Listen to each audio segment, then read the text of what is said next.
in the political space in Nigeria when a former Minister of Aviation and a chieftain of the People's Democratic Party (PDP), Chief Fani Kayode, was said to be on the way out of the PDP and headed for the APC. That generated lots of controversies. A lot of things happened since that scenario played out, especially with some of the meetings and talks that we've seen the former minister engaging with the party leaders and some in the other political party. But the former minister is here tonight with us.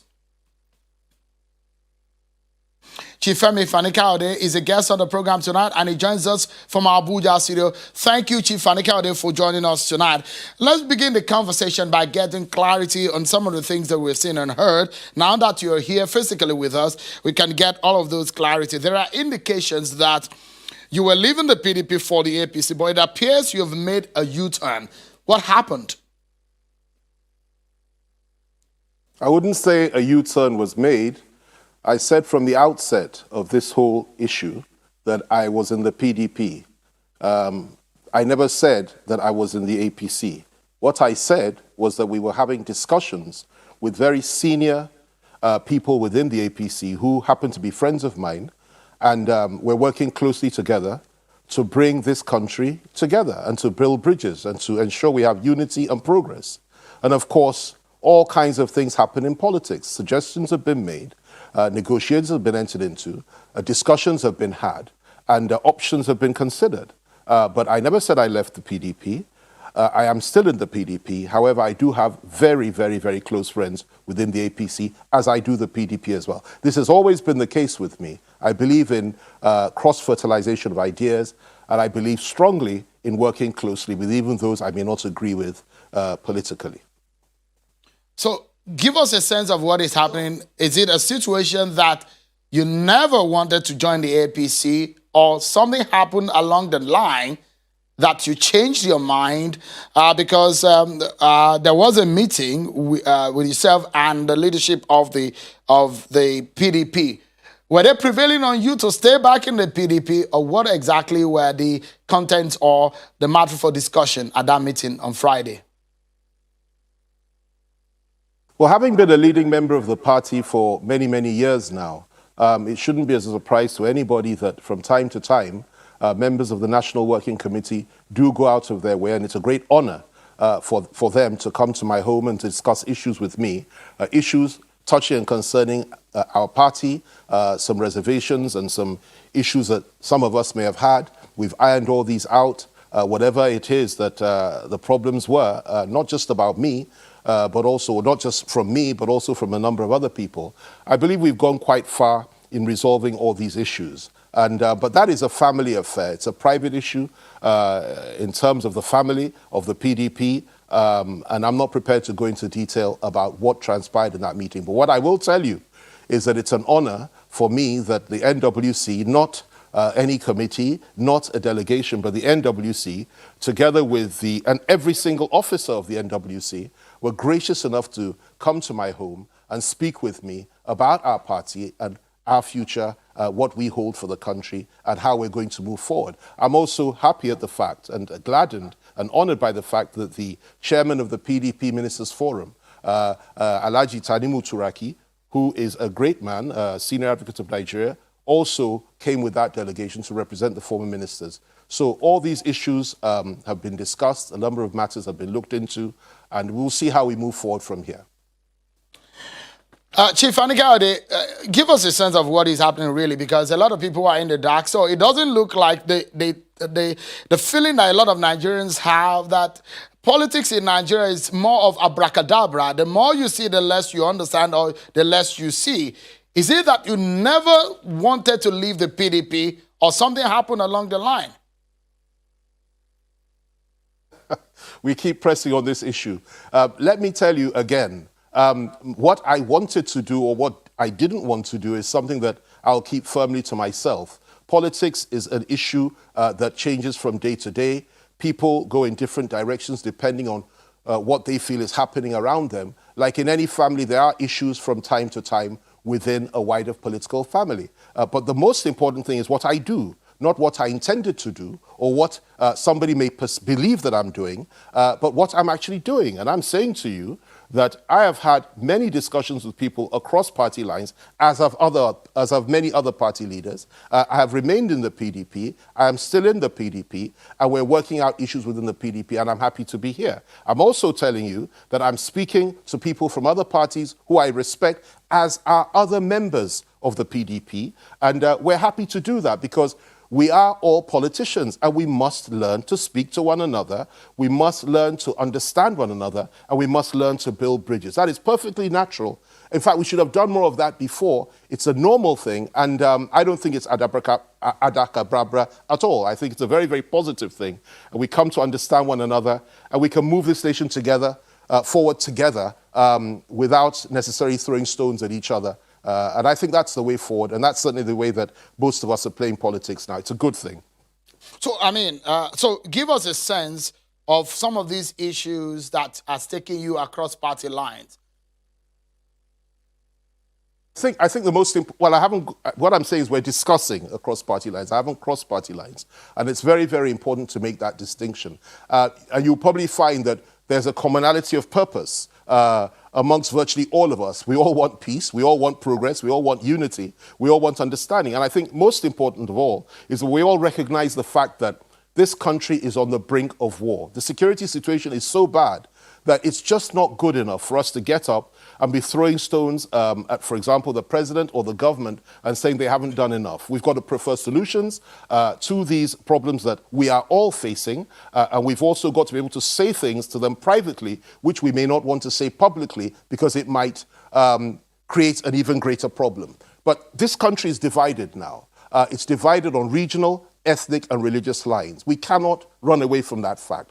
Everything that's happening today, I was on your program and I told you would happen as far back as 2015, and sadly I've been proved right. Well, there's no point in going on about who is right or who is wrong. It's time for us to come together, to talk to one another, to talk. Northerners should talk to Southerners, Southerners should talk to Northerners, Christians should talk to Muslims, APC should talk to PDP, and APGA should be included, and anybody else that is a leader. Every stakeholder in this country must come together today, because what we're facing is a situation which might cause a very brutal, bloody civil war for the next 50 years in this nation. And believe me, I kid you not when I say that. We are there on the ground. We interact with people.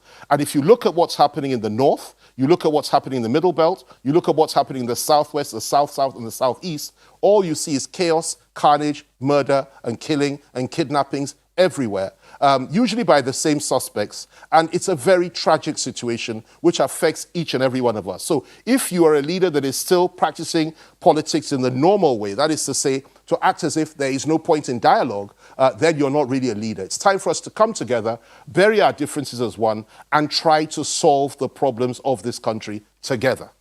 All right. So we'll come to some specifics, but let's just do some clarifications also.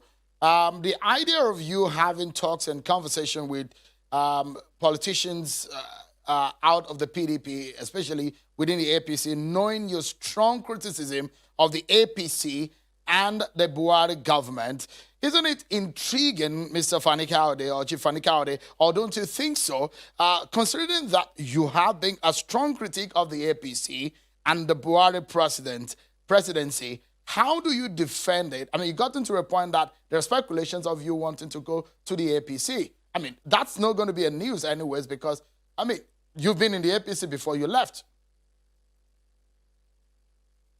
Let me tell you why first of all, I really don't think I need to defend it to you or to anybody else. But let me explain one or two things about the way this thing works.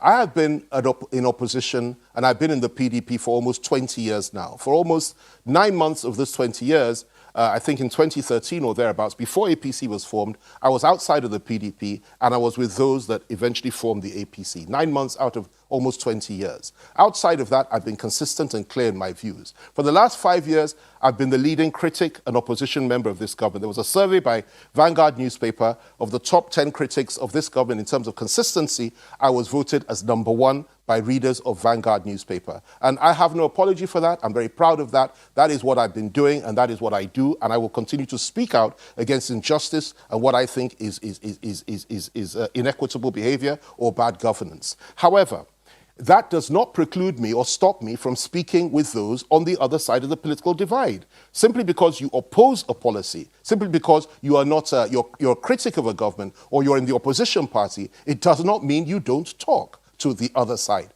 We are not a cult in this party. We are not a cult in Nigerian politics. We're not cultists. We're politicians. And it is far more important for us to ensure that we talk rather than make the situation worse, widen the gap between our various peoples and end up having a very bloody civil war. Now, I think that you should be very thankful that you have leaders and politicians in this country, even critics of the government and those in opposition, that are ready to talk to reasonable people on the other side. And those I talk to are reasonable people, and they also believe I'm reasonable. We don't all have to be in the same political family, and if we choose and we feel strongly enough about it, we can cross over and you defend your own actions as an individual. This has happened over and over again. If you look at the team Saraki led out of the PDP in 2015 and went over to the APC, which eventually gave them victory. Then he now came back with the same team of governors back to PDP again. People didn't criticize that. Today, if you see Orji Kalu and Wike sitting together in Port Harcourt having a discussion, that's a good thing. Nobody criticizes that. It's only when Fani Kayode sits down and talks to a good friend of mine, Yaya Bello, and also Buni, the national chairman, the new national chairman of the APC, that it becomes a matter of controversy and so on and so forth. Politicians must learn to talk across party lines. We can continue to criticize and oppose, but at the same time, we should find common ground, and you can only find common ground when you talk to one another. And I say this only because we are in a very serious situation in this country. The Southeast, for example, planes are bombing, Air Force jets are bombing the forests. The Southwest, you have virtually an uprising from the people standing against the politicians, standing against anybody that comes from outside the Southwest, believing they're there to kill all of them. The Northeast, you have Boko Haram and terrorism. The Northwest, you have Fulani, foreign killer Fulani herdsmen, killing even people in Sokoto, in Zamfara, and everywhere else. The Middle Belt, you have chaos, you have the mass murder of so many people. This country is on fire, and those of us that are leaders must come together, understand our differences, explore ways of ensuring that this thing does not explode into a civil war, and ensure that we move forward in unity and in progress. And that is what many of us are trying to do now, and we will continue to do that. Doesn't mean we're in the same party, doesn't mean we're sleeping in the same bed. What it means is that there must be commonality of purpose and understanding that we must bring our people together and ensure that we get through this very difficult time. So, Chief Fani Kayode, how then do you think, or how do you hope that the government should handle the problem facing it? Well, there are so many problems, and there are so many. But if we're talking about security, for example, because there are so many areas where there are problems and where I think they didn't get it right. But if you're talking about security, for example, the first thing this government has to do is to cultivate and develop the political will to crush the terrorists. I've said this from the beginning, and I'm saying it today. I've said it privately, and I'm saying it publicly. You need to crush the terrorists. Now, who are these terrorists? On the one hand, you have Boko Haram in the Northeast primarily, and then you have the Fulani herdsmen, that is the killer Fulani herdsmen, in the Northwest. These are the two main problems that we have in Nigeria today, and the government has to crush them.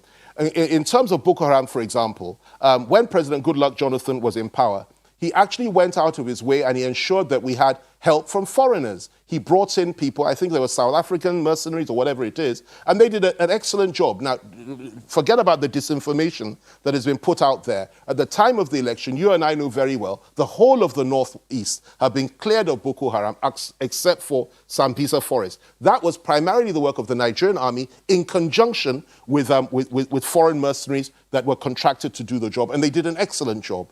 Now, that's what we need to do there today. That's what I believe, because let's swallow our pride and let's understand that we need help. You go to the Northwest, the same thing is happening, where you have an influx of foreign Fulani killers. not necessarily just herdsmen, but killers. Most of them don't even have cows. And they're slaughtering our people every day, kidnapping for ransom. We need to afford the same treatment to that side of our country, strengthen the army, and bring in foreigners to help us to solve that problem. You come down to the south-south, you come down to the south-southwest, where you have massive numbers of these same killer herdsmen in our forests, to the extent that the local population are beginning to rise up to say, if government doesn't do anything about it, we will sweep away all the politicians and we will do it ourselves. And that is what Sunday Igboho, for example, represents. Now, in order to solve that problem, the military has to go down there and kill every single one of them, flush them out. You go to the southeast, you have to ensure that there's equity and justice. You stop killing the local people there, and instead you face those that have come to kill them from outside. And you certainly stop bombing your own people. That is another way of solving this problem. There are so many. The south-south, again, is beginning to rise up in insurgency, making threats to the unity of the country. You've got to appease them. You've got to bring everybody together in love. And of course, in the Middle Belt, which is probably the most hardest hit area over the last 5 years, you've got to stop the targeting of both Christian and Muslim populations by these same foreign killer Fulani herdsmen. They're not Nigerians. 90% of them are non-Nigerians that come through our borders and have just taken Nigeria as a war zone where they can kill, rape, pillage, kidnap, and extort money from each and every one of us. And I do not believe the response has been strong now. I think we need to come together, perhaps consider forming a government of national unity across party lines and doing something about this problem. Chief Fani Kayode, we are due for a first break on the program. But when we come back, of course, we get your final thoughts on some of the issues that we have left for you tonight. Let's take a break, everyone. And up next, our conversation will shift predominantly to the issues of security situation in the country. President Buhari is talking tough about the activities of the bandits. But how do we stop these criminal elements? Stay with us, everyone. Our concluding moment with Chief Fani Kayode, and we have a senator also on the program tonight.